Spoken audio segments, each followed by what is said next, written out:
Après avoir vu les fonctions convexes, on va voir maintenant les fonctions concaves, la définition ainsi que les propriétés. Tout d'abord la définition, on dira qu'une fonction est concave si, lorsque j'ai sa représentation graphique et que je prends 2 points de sa courbe représentative, le segment qui joint les 2 points est systématiquement en dessous de la courbe. Donc ça n'a aucune importance quel point je prends. Dès que je les relie par un segment, le segment est en dessous de la courbe représentative. C'était évidemment l'opposé dans le cas des fonctions convexes. Et c'est donc la définition d'une fonction concave. Alors, c'est une définition qui est essentiellement graphique. Pour montrer qu'une fonction est concave, on va passer plutôt par des propriétés. Il y a 2 cas de figure. Le premier cas de figure, c'est si f est dérivable. Alors, on dira que f est concave si et seulement si sa courbe représentative est en dessous de toutes ses tangentes. Donc ça, c'est aussi une conséquence graphique.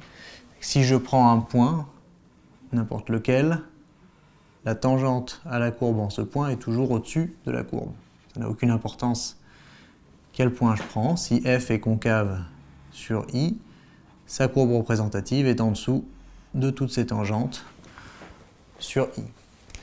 Donc ça, c'est plutôt une méthode pour montrer rapidement qu'une fonction est concave. En tout cas, si on vous donne une fonction, de vérifier qu'elle est ou non concave rapidement. Mais dans la pratique, sur votre copie, c'est assez difficile à utiliser. C'est souvent la deuxième propriété qu'on utilise, c'est de montrer que f' est décroissante. Et à ce moment-là, f sera concave. Montrer que f' est décroissante, par contre, on peut le voir graphiquement aussi. Souvenez-vous que f' c'est la fonction qui, à tout point, associe la valeur du coefficient directeur de la tangente à la courbe. Et on voit que ce coefficient directeur, plus je me décale vers la droite, plus il diminue, au point qu'il va même devenir négatif.